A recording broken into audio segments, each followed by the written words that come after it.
मनु भगवान के पावन चरित्र और उनके पूर्व जन्म की कथा का प्रसंग बड़े धैर्य से आप लोग श्रवण करें।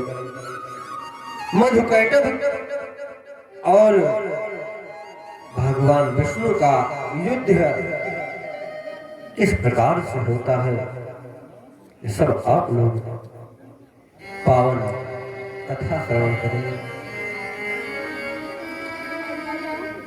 साइंस तो कह रहा है, विज्ञान कह रहा है कि हम और आप बंदर की औलाद हैं, लेकिन यह कड़वा सत्य नहीं है, यह असत्य है। हम और आप इस सृष्टि के परम पूज्य जो मनु और शतरूपक है, उन्हीं की संतान है।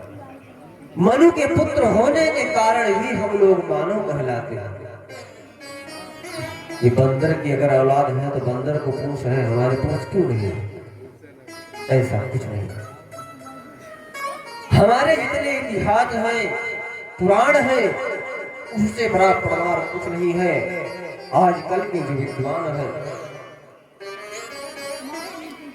और जो साइंस है, लैब में जाकर एक एक श्लोक पर, एक एक चौपाई पर शोध करते हैं। शोध करने के बाद कई साल बीत जाते हैं, तब कहते हैं हाँ ये सत्य है।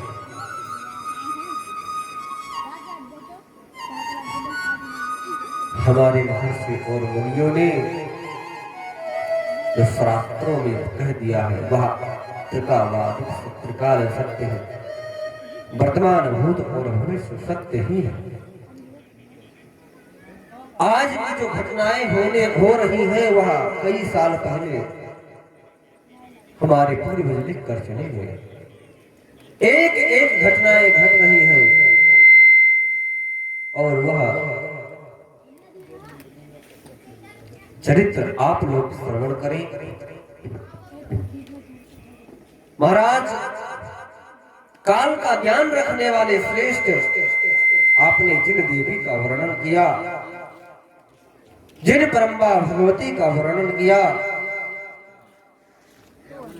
उनका पावन चरित्र बहुत दिव्य है। कहते हैं वो कौन है जो प्राणियों को बार बार मोहित करती रहती है? आखिर क्यों मोहित करती रहती है? हे द्विज, इसका कारण क्या है? वह देवी किस लिए आविर्भूत होती है, उनका अवतार होता है। हे भूदेव, हे भगवान, इन सब बातों को कृपा करके आप मुझे बताइए। तब मुनि बोले कि हे महाराज, वह जगन्मयी भगवती जिस प्रकार उत्पन्न हुई तथा उन देवी का जिस प्रकार स्वरूप है, इन सब का मैं आपको वर्णन करके बता रहा हूं। आप सावधान होकर ध्यान से सुनिए। कहते हैं जब कल्प के अंत में, जब योगराज भगवान नारायण विश्व का संहार करके समुद्र के भीतर शेषनाग शैया पर योग निद्रा में सोए हुए थे, तब उन देव भगवान जनार्दन के निद्रा हुई आ गई और निद्रा के वशीभूत होकर वह शेषनाग की शैया पर हम और आपकी तरह निद्रा नहीं, योग निद्रा में सोए हुए थे। तब उन देव भगवान जनार्दन के निद्रा वश को जानकर कहते हैं कि उसी समय मध और कैटभ उनके कान के मल से उत्पन्न हो जाते हैं और भयंकर आकृति वाले वो दोनों दानव ब्रह्मा जी को मारने के लिए उद्यत हो जाते हैं। महाराज, ब्रह्मा जी से अनेक प्रकार के वार्तालाप होती है। वह कहते हैं कि बुद्धि प्रादुर्भूतात् ततः कार्य प्रधासी यस्यावसंगतो देवो निद्रतो भगवान हरि। कहते हैं कि भगवान विष्णु देव किस समय जिनकी अधीनता को प्राप्त है, वो सबको उत्पन्न करने वाली उन्हीं निद्रा देवी के शरण में मैं भी चला जाता। कौन कह रहा है? फिर ब्रह्मा जी कहते हैं, हे देव, जो जगत का पालन करने वाली, अपने भक्तों का अभीष्ट मनोरथ सिद्ध करने वाली है, हे देवी, आपकी आज्ञा से अधीन होकर हम लोग अपना अपना कार्य संपादित करते हैं। आप हमारा कल्याण करें। ब्रह्मा जी कहते हैं कि हे भगवती, आपकी कृपा से यह सृष्टि रची गई है और उसमें हम लोगों को जो अपना अपना प्रधान कार्य करने के लिए नियुक्त किया गया है, मैं अपने कार्य को कर रहा हूं। परंतु यह मधुकैटभ दैत्य आताताई है, यह इसमें बाधा डाल है। मुनि कहते हैं कि ब्रह्मा जी के इस प्रकार की स्तुति करने पर भगवान को प्रियतम गुणमयी भगवती देव विष्णु के शरीर को छोड़कर उन दानवों को मोहित कर दिया। जब ब्रह्मा जी ने नाना प्रकार से उनका किसका मां भगवती परम्बा जगदम्बा का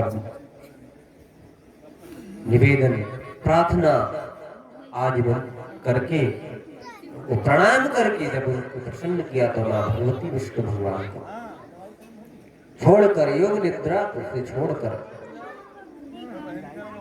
वहीं पर जो दानव थे उनको अपनी मोहिनी माया से मोह में डाल देती है।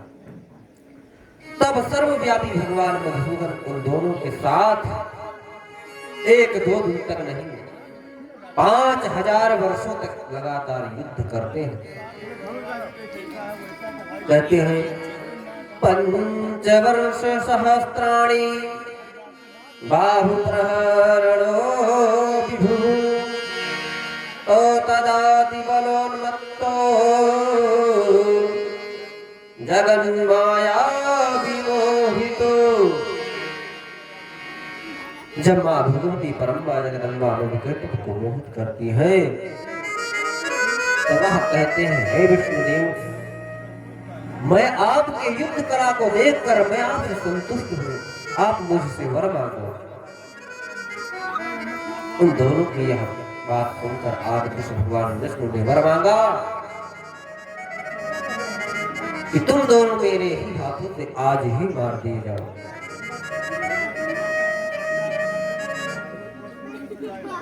फिर उन दैत्यों ने भगवान से कहा, जिस स्थान पर पृथ्वी जल में डूबी हुई ना हो वहीं पर आप हमारा वध करें।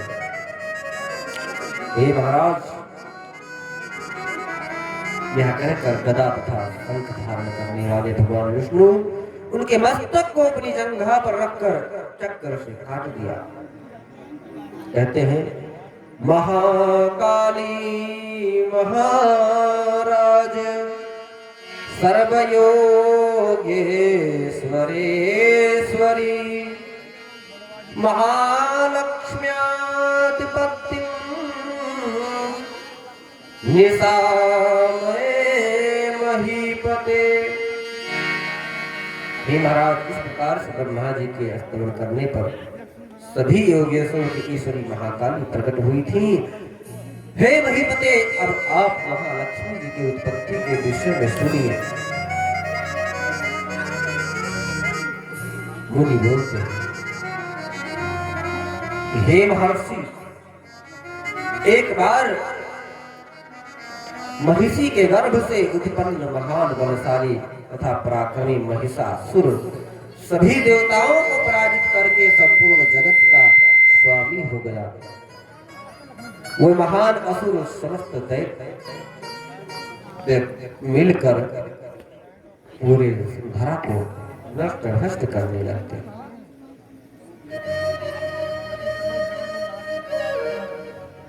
कहते हैं वह महान असुर समस्त लोकपालों को अपने अधिकार से वंचित करके उन सबको अपने अधिकार में ले लेता है और तीनों लोक के अद्भुत ऐश्वर्य का भोग करने लगता है। तभी सभी पराजित देवता स्वर्ग को जब छोड़कर चले जाते, वहां से निकाल दिए जाते हैं। वह ब्रह्मा जी के पास आकर प्रार्थना करते हैं, कहते हैं देवानां चैव सर्वेषां अथास्नानितरासुरा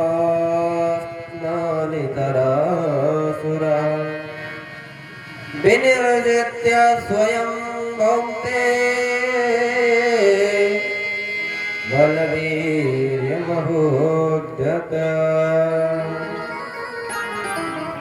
वह कहते हैं कि शीघ्र जाकर उनकर स्वयं दैत्य स्वर्ग पर विराजमान हो गए और वह राज्य करने लगे। सभी देवता लोग बहुत दुखी हैं और दुखवाणी को सुनकर जब ब्रह्मदेव और सभी देवता लोग भगवान विष्णु के पास जाते हैं तो कहते हैं कि भगवान विष्णु तथा शिव पद्मयोनि ब्रह्मा अत्यधिक प्रसिद्ध हो गए। कहते हे महीपते, एवं कोपयुक्तस्यास्य हरेस्यानुमहीपते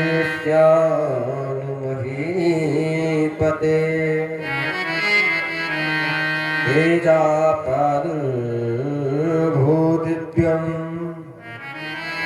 सहस्रार्कशद्युते।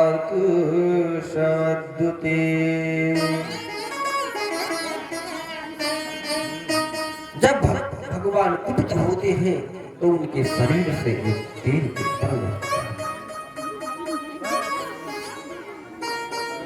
हजारों सूर्य के समान उनके शरीर से जब तेज उत्पन्न हुआ, इसके पश्चात कर्म से इंद्र आदि सभी देवताओं ने भगवान की प्रार्थना करते हुए अनेक प्रकार के गुणगान गाते हैं कि हे भगवान, आपके ही तेज से मैं समस्त प्राणियों को पोषित करता हूं, आपके ही तेज को मैं धारण करके देवराज इंद्र के पद पर बैठा हूं। सभी देवलोग अनेक प्रकार से भगवान का स्तमन करते हैं। कहते हैं कि एक समय की बात है कि जब वह प्रार्थना कर रहे थे तब महाराज भगवान और भगवती दोनों इस शरीर, इस सृष्टि को चलाने वाले, पालन करने वाले हैं।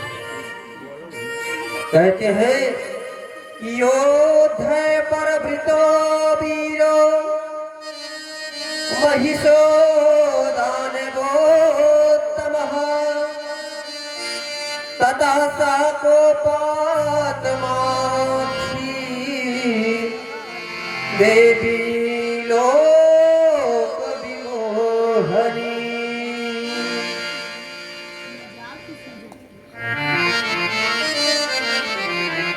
महाराज अनेक प्रकार के जब प्रार्थना करते हैं तो मां भगवती प्रसन्न होती हैं।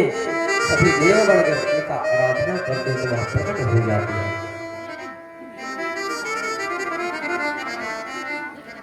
और क्रोध से उनकी आंखें लाल लाल हैं।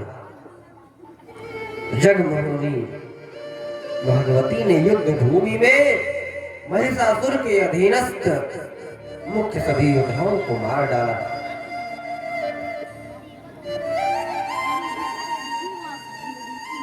जब योद्धाओं के मारे जाने पर वह महिषासुर क्रोध से मूर्छित होकर देवी के समक्ष शीघ्रता से आकर खड़ा होता है। कहता है आसुसाद तदा देवीं पूर्णं माया विशारदः रूपान्तरनिशं भेजे मायया दानवेशदः।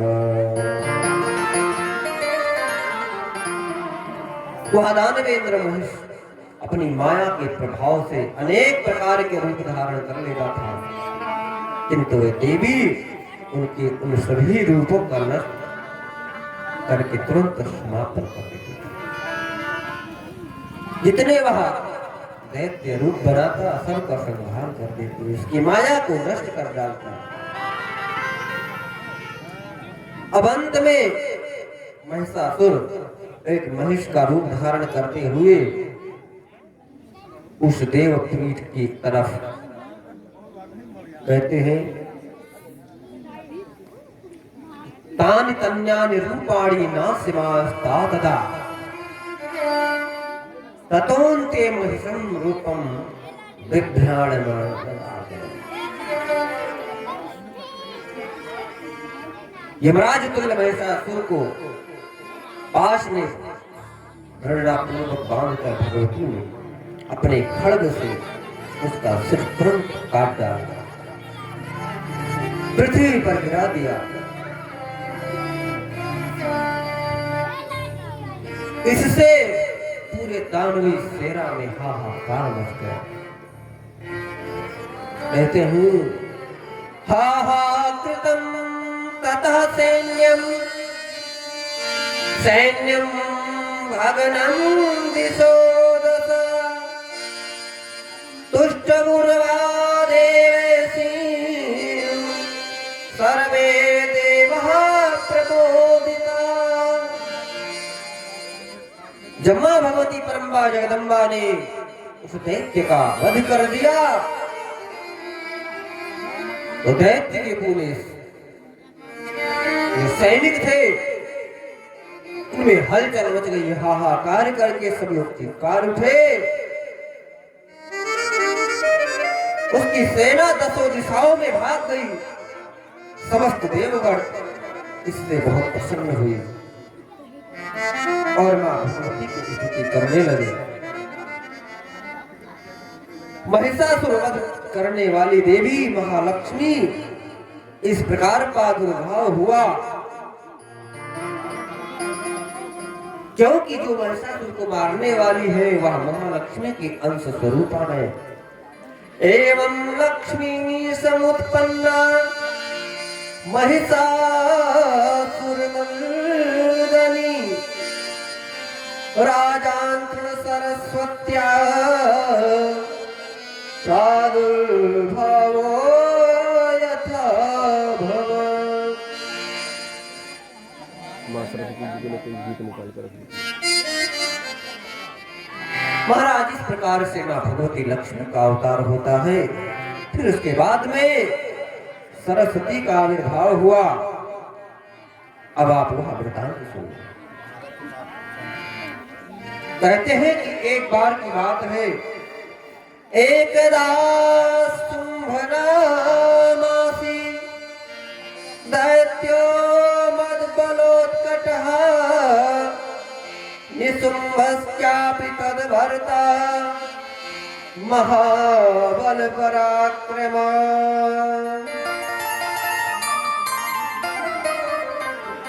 कहते हैं एक बार मां भगवती की कृपा से जब देवता लोग पुनः मुक्त हुए तो एक समय की बात है कि अपने मद तथा बल का अहंकार करने वाला शुंभ नामक दैत्य बहुत उथल-पुथल मचाने लगा। महान बल तथा पराक्रम के कारण बल से आविर्भूत बल से संपन्न शुंभ नामक उसका एक भाई भी था। हे महाराज, उस शुंभ से संतप्त होकर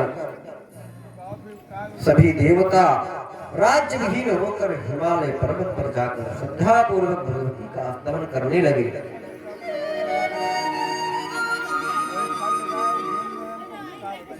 कहते हैं कि देवता लोग बहुत भाव से उनका स्तोत्र करते हैं। कैसे? जया देवी ऐसी भक्तानां आरती नाशन को भी दो, दानवंत करुणो त्याज मरणे न घे। हे भक्तों के कष्ट को दूर करने वाली परम दक्ष देवेश्वरी, हे दानवों के लिए यमराज स्वरूपिणी, हे जरा मरण से रहित, हे अनघे आपकी जय हो, जय हो। हे देवेश्वरी, हे भक्त के प्राण को बचाने वाली मां, हे महान बल का तथा पराक्रम करने वाली, हे परम्बा जगदम्बा, हे ब्रह्मा विष्णु महेश स्वरूपिणी, हे शौर्यशालिनी सृजन करने वाली मां, आप प्रसन्न हो जाए। कैसे? सृष्टि स्थिति करे कार्य के कांतिदायिनी, महातांडव सुप्रीते मोददायिनी माधवी। हे मां,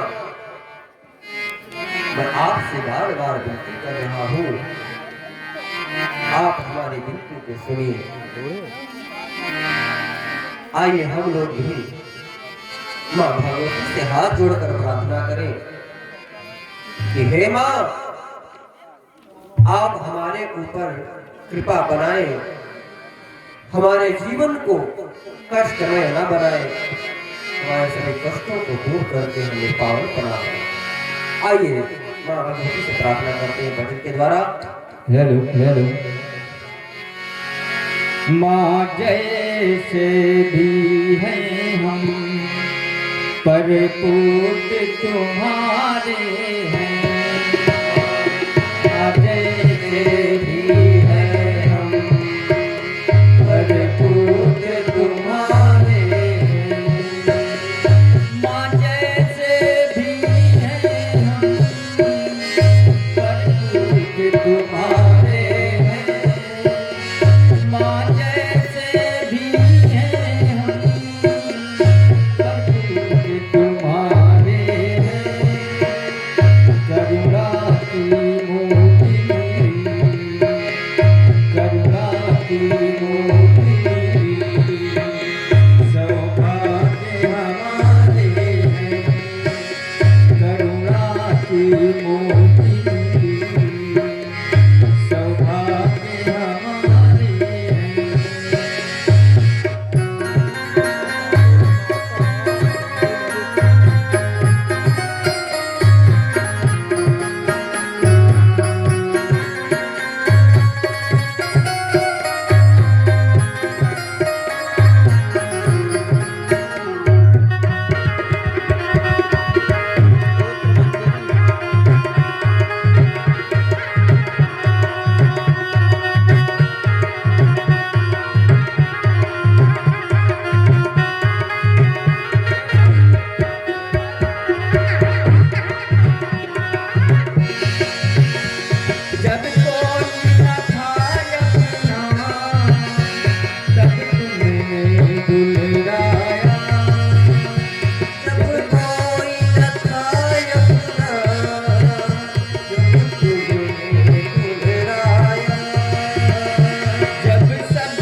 तुम्हारी तकी अभी और कहाँ जाएं।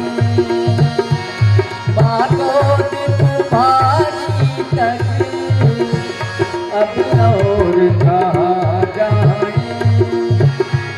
माँ की गोदी जैसा और कहाँ पाएं। माँ की गोदी जैसा और कहाँ पाएं। माँ तेरी ममता से, माँ तेरी ममता से सुख तो बस जाए। माँ तेरी ममता को सुख भी अब यारे। माँ जैसे भी है हम पर पूत तुम्हारे हैं।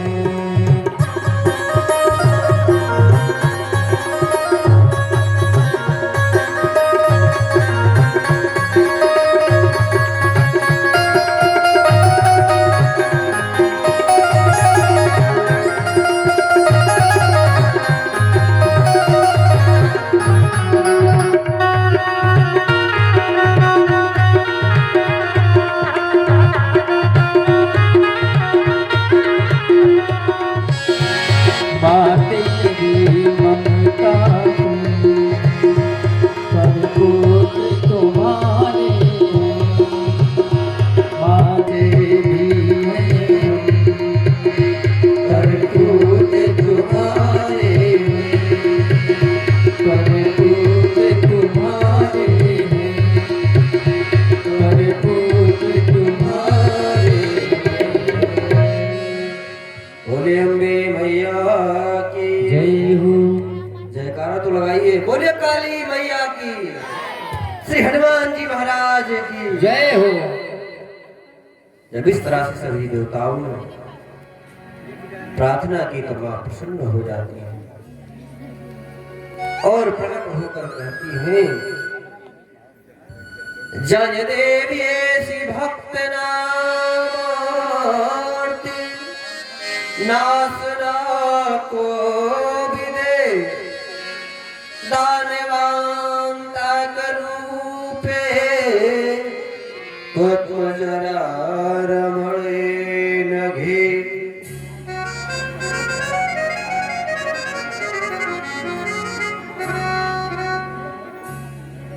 जब इस प्रकार से का प्रार्थना करके देवता लोग अस्तमन करते हैं तो मां प्रसन्न होकर प्रकट होती है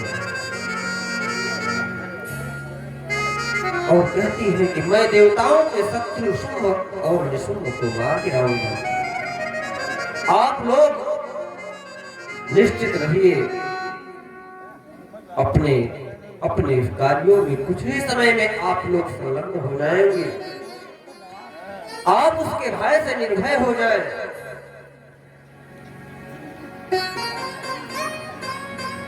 कहती है मैं उसका तुरंत संहार कर दूंगी, उस कांटा को मैं निकाल दूंगी जिससे आप लोग विचलित हो रहे हैं। देव सत्रम पातयिष्ये निशुंभम शुंभमेव च हस्तातिष्ठ भद्रं वा कंटकं नाशिवामि वा। आपके कंटक स्वरूप जो दैत्य है उन लोगों का मैं वध कर दूंगी, विनाश कर दूंगी। इंद्र सहित सभी देवताओं से ऐसा कहकर करुणामयी देवेश्वरी उन देवताओं को देखते देखते शीघ्र ही अंतर्ध्यान हो गए। तत्पश्चात सभी देवता हर्षित होकर सुमेरु पर्वत की सुंदर कंदरा में चले गए। शुंभ निशुंभ को स्तंड मुंड के नाम से जो दो सेवक थे उनको देवी ने कहा, देख लिया कहते हैं कथयामास्तु तु राज्ये मृत्यो तो चंडमुंडको देव सर्वासुरे श्रेष्ठ रत्न भोगार्हमानद।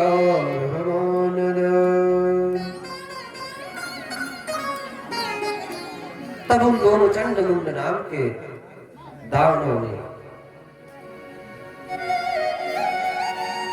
जो अपने सेवक को छोड़ रखा था, वह सेवक आकर उनसे कहते हैं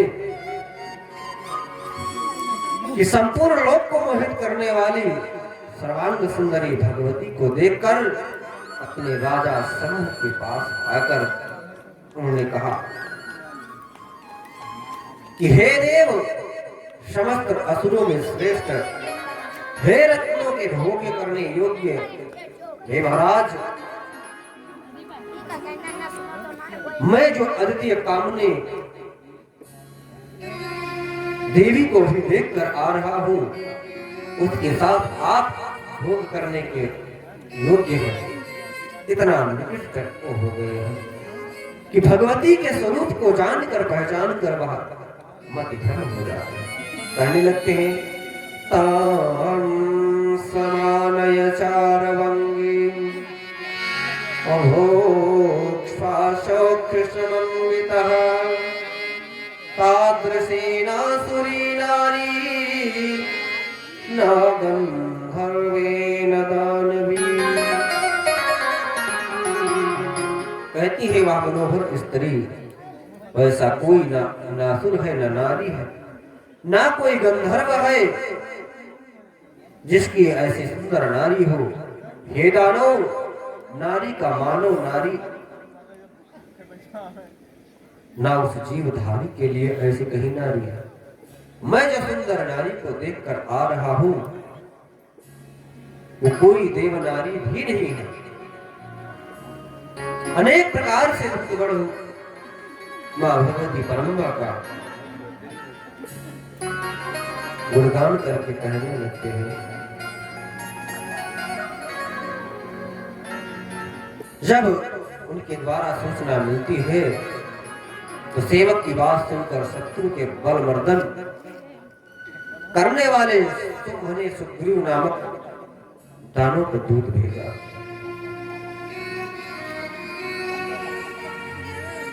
उस दूत ने तत्काल देवी के पास पहुंचकर शुंभ की जो बात बताई, उस वृत्तांत को आरवत देवी से आकर तुरंत कर दिया। कहता है कि हे देवी, वृत्तांतम कथयामास देव्ये शुंभस्य यद्वचा देवी शुंभासुरो नाम त्रैलोक्य विजयी प्रभु। सभी रत्न सामग्रियों का भोग करने वाले तो शंभु जो शुंभ नाम का दैत्य है, मैं उसका सेवक हूं और सभी देवता भी उसका सम्मान करते हैं। अतः आप उनके इस अनुनय विनय को स्वीकार करें।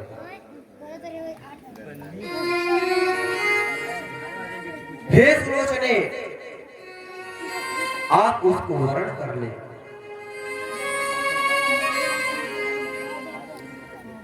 जब इस प्रकार सेवा देख कहते हैं तो मां कहती है कि हे दूत, तुम दैत्यराज शुंभ के पास जाकर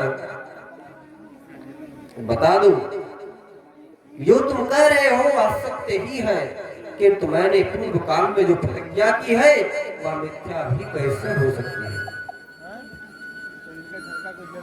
और मैंने जो प्रतिज्ञा की है वह सुनो।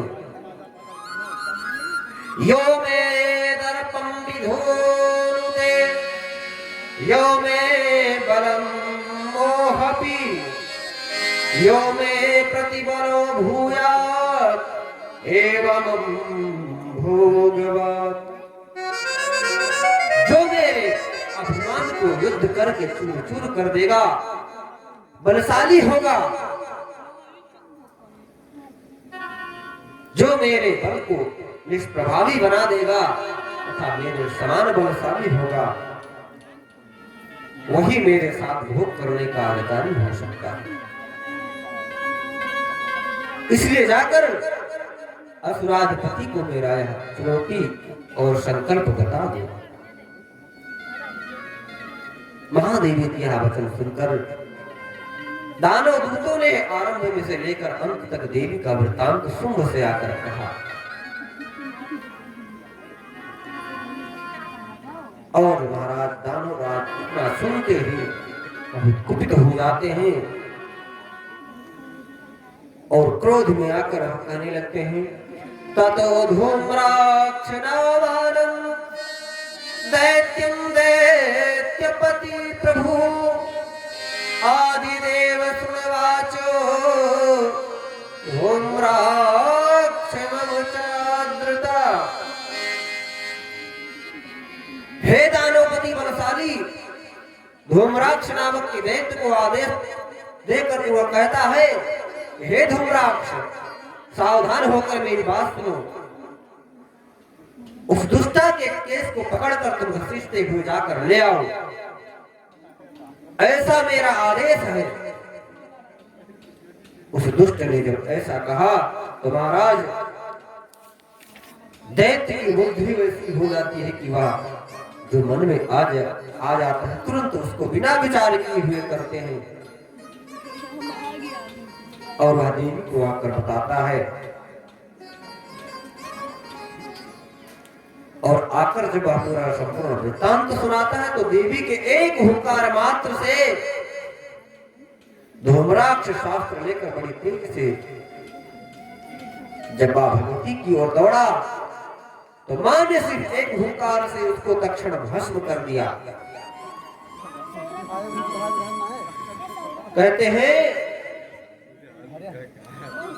भस्मसातं चकारसु हुंकारेण महेश्वरी ततः सैन्यं महानेन देव्या भग्नं महीपति। मां भगवती परम्बा जगदम्बा ने एक हुंकार से ही उसको नष्ट कर दिया। महाराज के नष्ट होती ही संपूर्ण सेना में हाहाकार मच गए। दसों दिशाओं में सेना लोग तितर बितर हो जाते हैं और दैत्यराज शुंभ को जब यह समाचार मिला तो बड़े कुपित होते हैं और वह भगवती के समस्त जाकर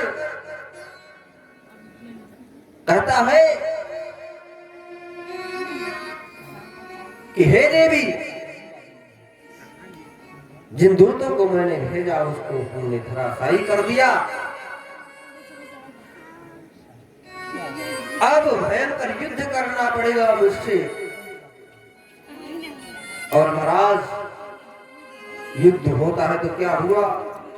देवाश्च वासगो जातो निहतो जातयासुरो इत दैत्यवरं शुंभं घातयित्वा जगन्मयी। उन तीनों दैत्यों को सेना सहित मास में संहार कर दिया।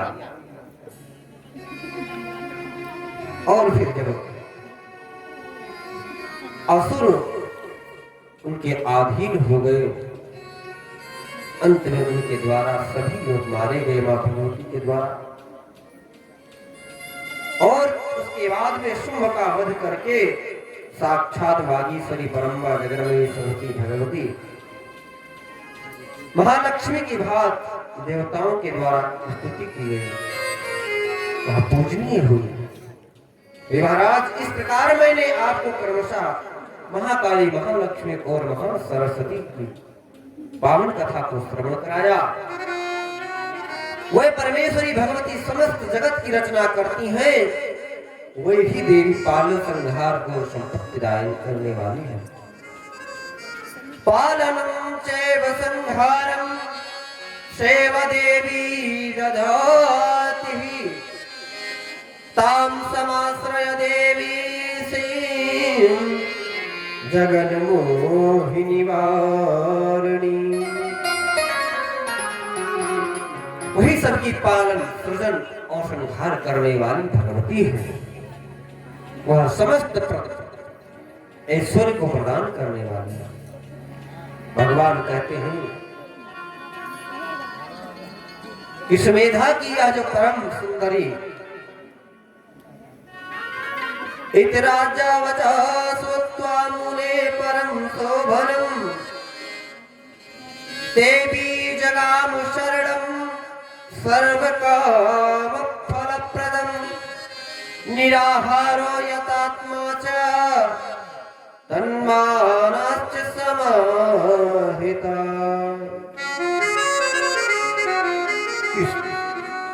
जो सुमेधा थी उसकी शक्ति को सुनकर सुमेधा ने यह परम सुंदर बात सुनकर तुरंत सभी वंचित फल प्रदान करने वाली भगवती के शरण में आ गई। निराहार रहते हुए एकाग्रचित होकर संयम व्रत को आत्म संयम करते हुए देवी की पार्थिव मूर्ति बनाकर भक्ति पूर्वक पूजा करने लगे और उन्होंने देवी को अपने शरीर के रक्त से बल के स्वरूप में समर्पित कर दिया। तदा प्रसन्ना देवेशी जगद्दोनी कृपावती प्रादुर्बभूव पूतो वरम मृभूति भासिनी। इस प्रकार से मां को प्रसन्न करने के लिए जब उपाय किया तो मां प्रकट हो जाती है प्रसन्न होकर और कहने लगी कि वर मांगो। इस प्रकार से महाराज सूरत ने मां भगवती से निष्कंटक राज्य की याचना की और मां कहती है कि हे राजन, हे महाराज, मैं आपकी याचना से प्रसन्न हूं और आपको वर प्रदान करती हूं कि जगत में आपके निष्कंटक राज्य तथा मोह का नाश करने वाला ज्ञान प्राप्त हो। आपको ऐसा अद्भुत ज्ञान प्राप्त होगा कि आप किसी की माया में पड़ेंगे नहीं।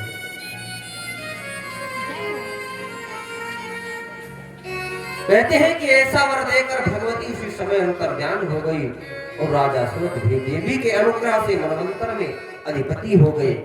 एवं दत्त्वा वरम देवी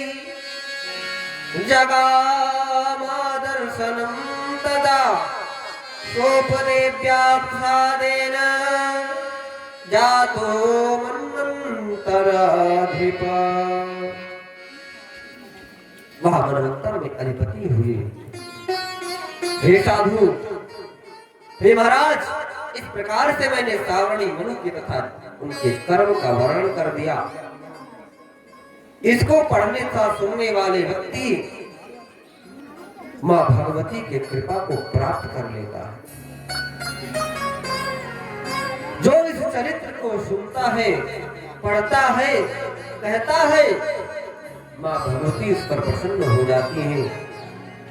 एवं ते वर्णितं साधो सावरणे जन्म कर्म च एतत् पठितव्यं शृण्वन् येन ज्ञानमहान्। जो इस चरित्र को श्रवण करता है मां भगवती उस पर अत्यंत प्रसन्न हो जाती है, उस पर कृपा बनाए रखती है। महाराज, इस प्रकार से मनवंतरों की कथा आप लोग श्रवण किए।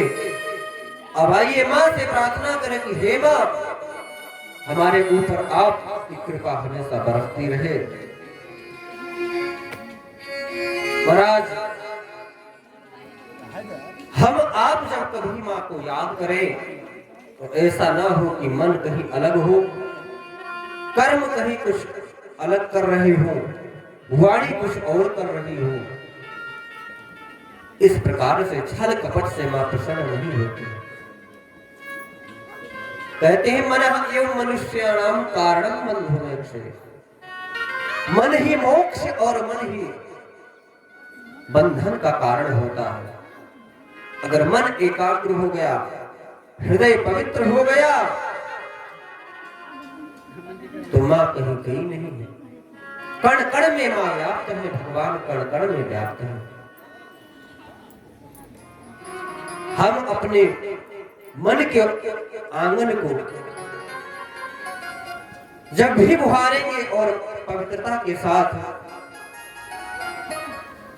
उनसे प्रार्थना करेंगे, हमने मन को नहीं है। तो मां अवश्य हमारे ऊपर कृपा करती हैं। कहते हैं मानस में कि मां सबरी को भगवान राम मिलते हैं, क्योंकि वह निष्कपट होकर भगवान की कथा को अपने गुरुदेव के द्वारा सुनकर उनके भजन में लगे रहती है। और वहीं पर सुंदर स्वरूप वाली सुंदरता आती है तो भगवान उसको कुरूपा बना देते हैं, उसके नाक कान को काट कर छोड़ देते हैं। महाराज उसको इस तरह से कुरूप कर देते हैं कि वह जाकर किसी को मुख दिखाने के लिए नहीं रह जाती। इसलिए मैं आप सभी लोगों से बार बार विनती करता हूं कि मां भगवती के चरण में जब जाएं, शरण में जाएं, उनके मंदिर में जाएं, तो भाव से हृदय को पवित्र करके उनके भजनों को, उनके कीर्तन को, उनकी सेवा को करना चाहिए। क्योंकि महाराज वेद व्यास भी कहते हैं और उधर कलिकाल में बाबा तुलसीदास भी कहते हैं मानस में कि भगवान की प्रतिज्ञा क्या है, निर्मल मन जन सो मोहि पावा, मोहि कपट छल छिद्र न भावा। जो मन के अंधियारों को मिटाना चाहता है, वह अपने हृदय के पहले क्या करना चाहिए? झाड़ू लगाना चाहिए, बुहारना चाहिए। किस प्रकार से? आइए भजन के माध्यम से श्रवण करते हैं। Hello hello.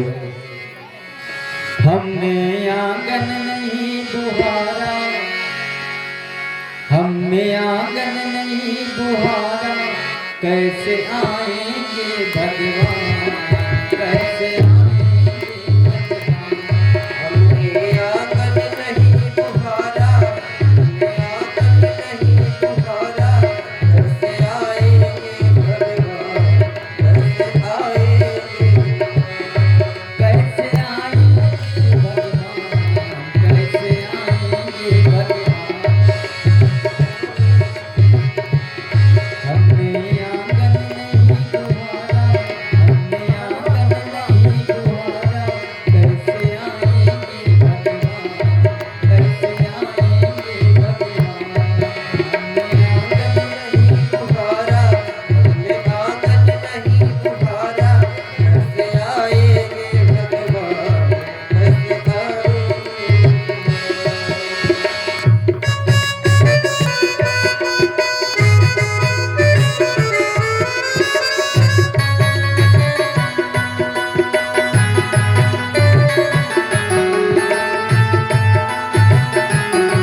हमने आंगन नहीं बुहारा, हमने आंगन नहीं बुहारा, कैसे आएंगे भगवान, कैसे आएंगे भगवान।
हमने नहीं विचारा, इस पर हमने नहीं विचारा, कैसे आएंगे भगवान, कैसे आएंगे भगवान।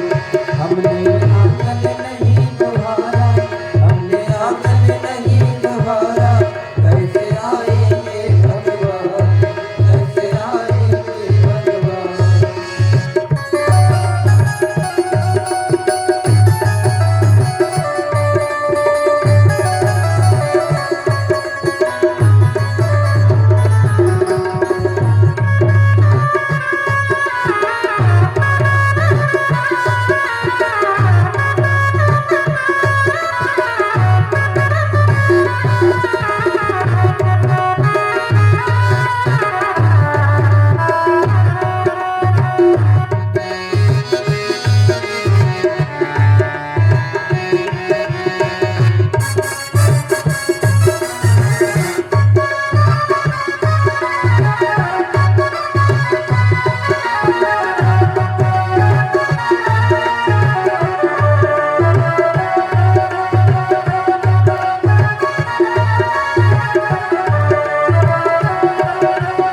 हमने आंगन नहीं बुहारा, हमने आंगन नहीं बुहारा, कैसे आएंगे भगवान, कैसे आएंगे भगवान, कैसे आएंगे भगवान, कैसे आएंगे भगवान।